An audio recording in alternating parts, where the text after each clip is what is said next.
Who taught you that? Just between you and me, there are a few nonsensical questions that I wanted to ask. So tell me, who taught you to do those types of sheets? Who taught you how not to see your own unborn children in each other's eyes but his?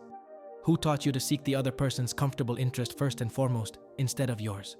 Like, how to catch up on the sons of someone else's gods hanging in the skies and licking up against the water spouts you never had, same as I. So much so that now you worry and cry about not wanting to die and missing the markets, selling off heaven on high above the office. Yes? Yes, with the apple pie in the sky. Now tell me, who wants this? Celebrating celibacy whilst waiting on the lords of these thieving rings of misfits to answer me on your behalf. Who taught you that? Who taught you not to pray and ask for what you want from the man himself at the plant? Couldn't you have gone in and stood on a stand before the king and asked for yourself? Instead of settling for the second-hand kind of cried-out prophecy waving in the wind on the clothesline itself? Like what you did when you walked into the prayer room and asked them to pray for you and me? Whom? For such things as to fall upon you with the lackal pickney that you've been wanting from me. And it's Papa too, no? No. Yes, of course it's so. I can prove it too. Weren't you sitting around at the time and whining while waiting for someone to come with a hefty bag of nuts and a ripe plantain that I'm in that can come from only him to you? So that you could get the family fed with what you wanted? Like milk, butter, and bread. Who taught you sheets like that, Mildred? That wasn't the legacy I left for you when I was there, teaching and showing you how to do these things. Like how to live and behave, sweet little thing you, before the industrialized machines came in and started itching and melting my skin from my lungs within. There was the sinew. All via the poisonous air I was forced to breathe in.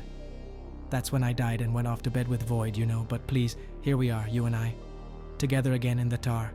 No, not the sky, as you'd supposed on a cache of lies from the Avatar, although some altered skin would have happened between your times and mine since mine, I'm sure you already know, the signs in, couldn't stand in your walking shoe today, toe-to-toe with thine, Hing, but it was at the onset of your sort of environmental things to get on cash and carry away, that mine would have melted to the latter end of my day.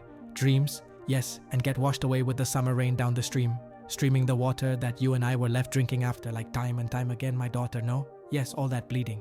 Remains in the showering rain was what we were left drinking.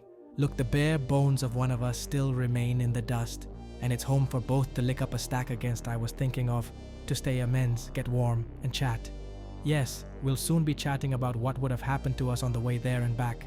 From ashes to dust, of course, while lamenting about how best to share the contents amongst us, then chat some more via the messages we receive and get sent in the comments. Box, yes, and boxing around yet some more. Reply if you please, then forward it along to those over there and these, to get them to share it with the rest of the pack of thieves sitting across from me on either side of your sleeves. Because if we can do nothing else, we can certainly do that, like share and chat. So let's do that and see if there's any hope of a comeback for folks such as us. Yes, you and me. The whole bunch of us working things out together properly, trying to get us all to agree on how best to overcome them and their vagary. Part 2. A call to action. They were preparing to bury her on the family lot of land, which wasn't really a lot to talk about, come to think of. Come on. It was going to be somewhere down there, at the back-end corner of the family plot, I hear. Where? On the square?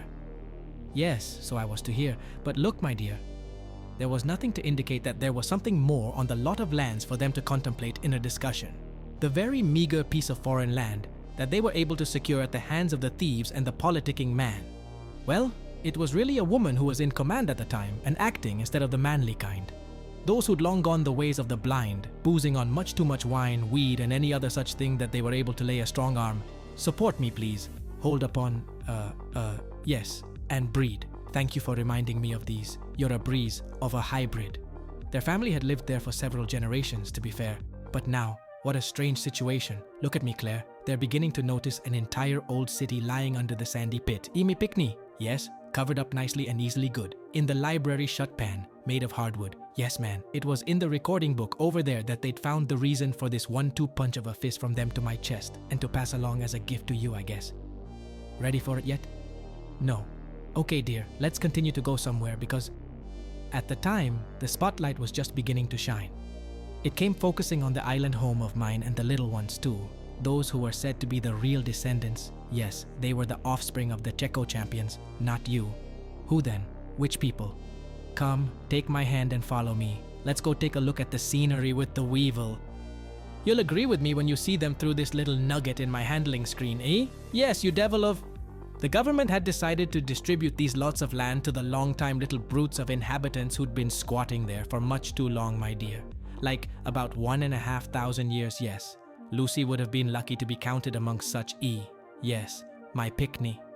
We must gather all our forefathers' children to the original meeting place in the freed end zone. So said the master of ceremonies to those who came in and sat down, to talk satin and silk and about who's wearing the prettiest nightgown whilst drinking Wilkes. Keys! Yes, whiskey if you please, and whispering talks of such things as those and these, while registering the call for reparations on the fees. Repatriation is a must, I know. It's coming with biscuits and milk from them to us. Let's go. Let's go over and catch up our stomachs on potato chips and ketchup. Oh?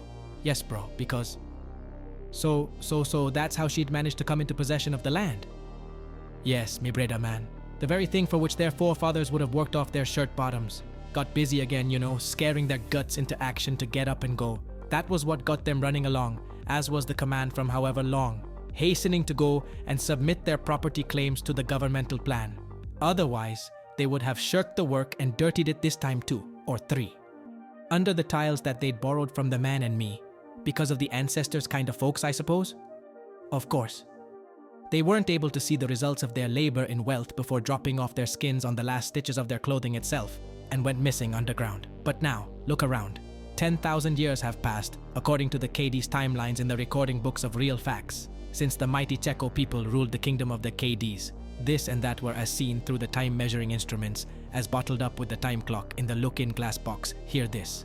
They then passed it off and over to these, a ruthless clan of thieves who are now in command of the keys, and the entire Kingsland world is just about to feel the caring, chilling effects of their peace and passivity in their pockets. Well, mi gaon ya yadman. Mi ago atongo by sum yam lump sum finyam. But nung, I'd be better off saying it this way when saying it to you nowadays. So long. I'm off to go bulk shopping in town for something to niyam, like this thing that I'm eating on. Go sit down over there and eat your provisions. Okay, me gone. Yeah man, no doubt a Jamaica yad me come from. Sorry, I meant to say I'm Jamaican born and bred, okay?